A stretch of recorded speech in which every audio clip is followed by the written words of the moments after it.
Ok, aujourd'hui, on va aller s'intéresser à de l'ICM. On va aller voir 4 spots. Des spots qui vont être assez faciles. Un simple jam, qu'est-ce qu'on va call, à des spots un petit peu plus compliqués, multi-way. Allez, ici, premier spot relativement simple. On est 8 left. 2 tables restantes. On a un jam 4,66 blindes. Qu'est-ce qu'on va venir call ici en big blind? Premier spot assez facile. Je vous ai mis les risques premium. Donc, pour ceux qui se demandent si on a un risque premium en demi-finale, évidemment qu'il y a 8 left, qu'on soit à 8 left en table finale ou en demi-finale, ça ne change strictement rien. On va avoir le même risque premium.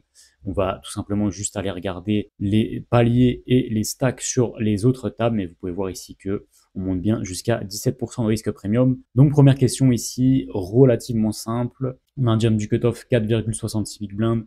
Qu'est-ce qu'on vient call ici? La main du screen, roi 7 off, as de off, valet 9 suité ou 9 et 8 off.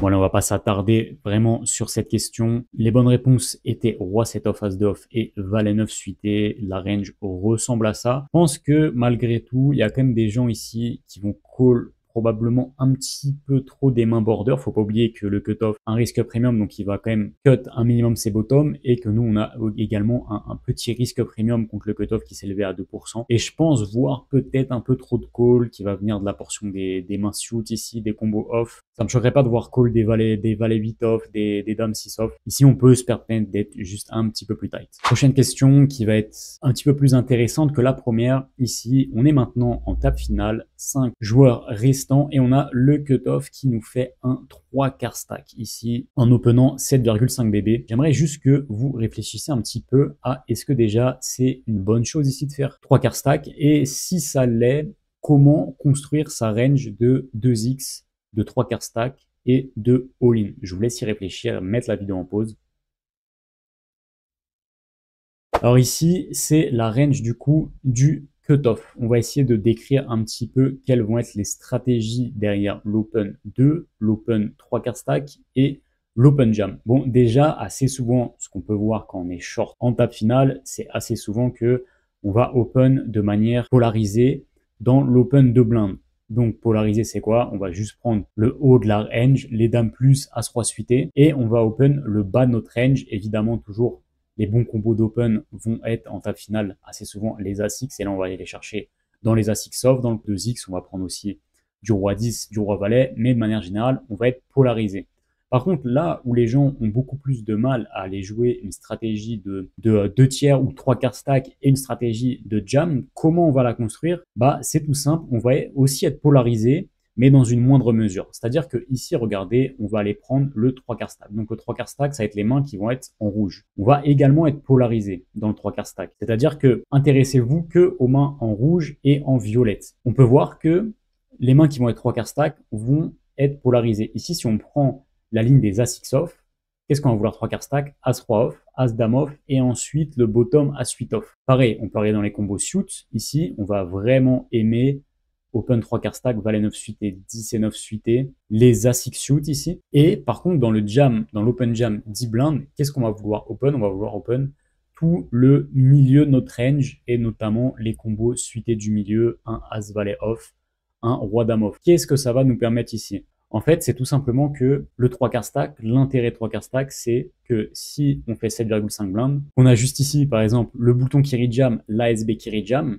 bah, quand on a 3 quarts stack à suite off, quand on a 3 quarts stack As-3 suit, on va être très content de venir folder. Donc c'est pour cette raison-là qu'on va vraiment aimer, avec quelques mains, vouloir 3 quarts stack. Et donc on a un intérêt à prendre le bottom des mains qui pourraient jam, le mettre dans un sizing qui va être non all-in pour juste pouvoir folder si derrière on se prend un jam.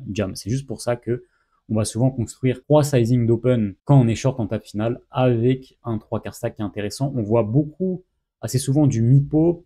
C'est pas forcément être l'optimal. Pourquoi? Parce que ça va donner un peu plus, par exemple, d'odds à la small blind pour aller call 5 bb, en fait, parce ce sera moins chiant, par exemple, pour small blind d'aller call 5 bb et de folder si bb rejam derrière. Ça va lui permettre aussi de pouvoir call des mains et de pouvoir folder. Mais là, je vais donner l'exemple que de la small blind. Mais si ici, il y a un open 5 bb, en fait, la big blind va être censée pouvoir call aussi des combos où il pourra juste aller voir un flop et s'il miss, il pourra folder après. Et en fait, on n'a vraiment pas envie que ce soit une situation qui arrive d'un point de vue de cutoff. Ici, on va avoir un maximum de fold d'équité. Donc, c'est pour ça que des fois, les mid-stacks sont pas forcément le plus recommandé. 3 quarts stack va être plus intéressant ici. On a vu la range de 3 quarts stack du cutoff. Quelles vont être ici les mains de call chez la small blind? Donc, la main qui est sur le screen ici, roi dame off, paire de 7, as valet off, as 6 suité. Bonne réponse ici était roi dame suité, paire de 7 et as valet off.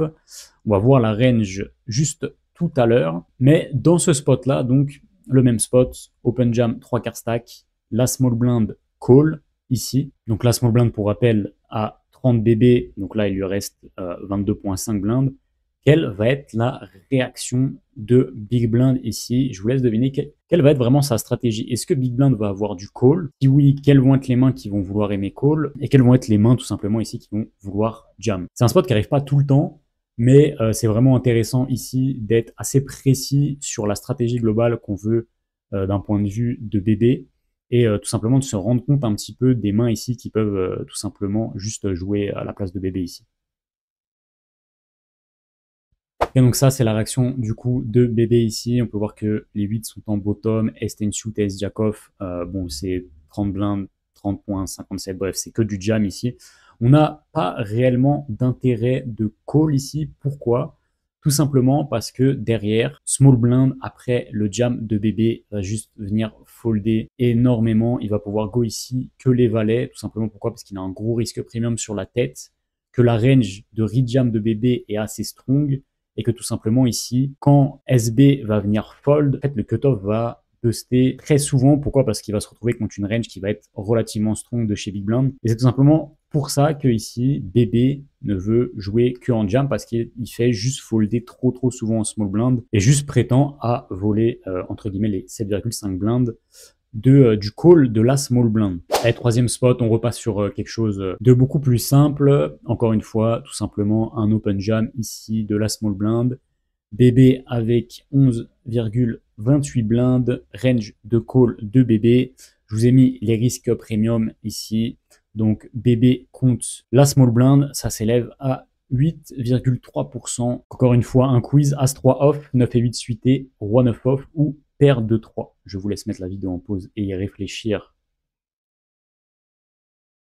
Bonne réponse, c'était As-3 off et Roi 9 off. Je pense que certains d'entre vous ont coché les 3. Mais en réalité, ça va être souvent d'assez mauvais call quand on a un bon risque premium sur la tête. Les low pairs. Les pairs vont être de bons calls, mais vraiment les 2 et les 3 sont souvent... Ça peut être des bons open jam, mais dans le call avec un risque premium, ça marche tout simplement pas très bien parce qu'on a juste souvent 2 overcards en face, et avec juste, imaginez, ne serait-ce que 5% de risque premium, les 2 ou les 3 peuvent être assez compliqués à call. Donc voilà, si ici la range de call de BB, c'est des spots pour le coup simples mais qui vont être très récurrents, et ça c'est vraiment quelque chose qui va être intéressant à venir travailler, parce que c'est vraiment les concepts clés d'ICM. C'est open jam, ok, qu'est-ce qu'on call? Et c'est là où au plus vous allez être accurate, au plus vous allez faire dessous. Donc ça va vraiment être important de s'entraîner sur des spots qui vont être aussi simples que ça. Ok, dernière question. Maintenant on est à 7 left. On a un open du low jack, du coup qui est deuxième en stack, low jack qui a 35 bb. Ici low jack à 35 bb. Quelles vont être les mains de VPIP ici chez hijack, en sachant que la big blind est relativement short? Ace jack off, paire de 9, roi 10 suité ou as 9 suit. Également, ici, petite question bonus, donc je vous ai mis les mains de VPIP, les mains qu'on va vouloir jouer. Est-ce que ici, on va aimer avoir du call ou pas à la place de hijack?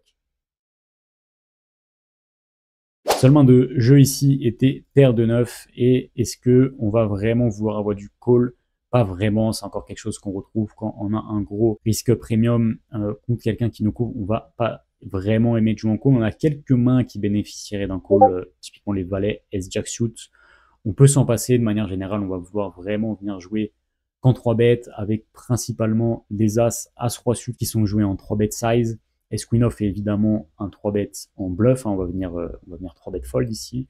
Et sinon, ça va être principalement juste du fast play d'équité avec As-Roi, paire de 9, paire de 10. Ici, je vois beaucoup de personnes qui vont call. On a de 1, pas d'intérêt à call parce que gros risque premium, on a juste envie de fast play d'équité. Et en foldant ici avec l'effet de collision, tout simplement, ce qui va se passer, c'est que bah, la BB derrière va pouvoir se défendre et la BB va assez souvent buster. Donc en foldant, on va assez souvent prendre un palier ici, d'où l'intérêt qu'on n'a pas réellement envie d'aller VP ce spot contre le deuxième en stack.